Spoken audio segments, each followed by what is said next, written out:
Hello everyone, welcome to the classic PowerApps. This is the second video that is in the continuation of our previous video of environmental variables. Okay, so in the last video we have added the environmental variables in our solution and our solution was ready and we have successfully exported that solution to our system, and now it's the time to just import that solution to my production environment. Okay, so I'm just taking this environment as my production environment, so I'm just importing that solution in this environment. Okay, so just go to the import and browse, just go to the your solution. So that is my environment solution, test environment variable solution, and it's in the managed.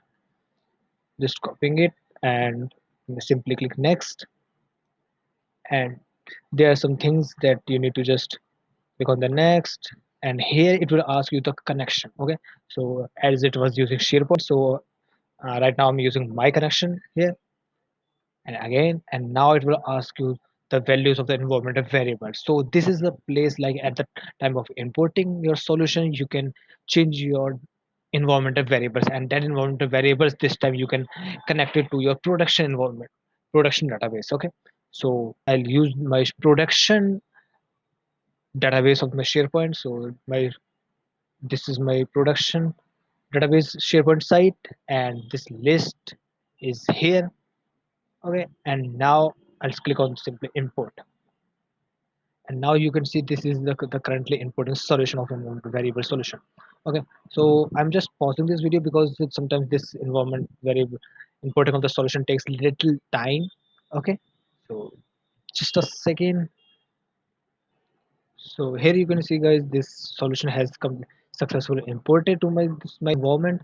I'm just refreshing it, the page, and now I can see that solution is ready. Just I'm just duplicating it.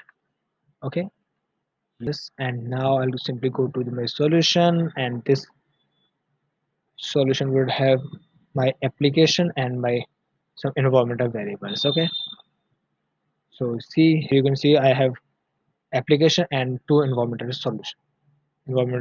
variables. Okay, now I'll simply play the application. Okay, and here I'm playing the production application, and here I'm just going to my development environment, and there too I have that application. Okay, so yes, here it is. So this is my development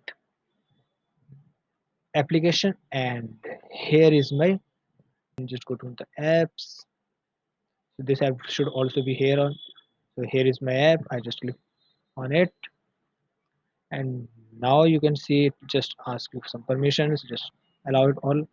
So here you can see this is my production application and this is my development application, and both are having the same functionality, but the thing is data is coming here is from the production database and data is coming here from the development database. And if you work here more, let's say I'll just click on the let's say giving the proper name pro2. I simply click on it, so then at the time this values is storing in my production database, and here my development database is going on. Okay, so I can just give you demo as well.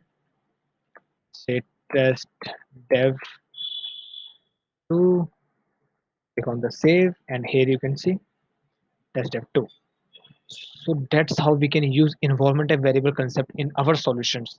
Okay, this environmental variables right now is only for the SharePoint, because in case of share, whenever we use the SharePoint as a database or our as an intermediate, at a time we need to change our connection after deployments.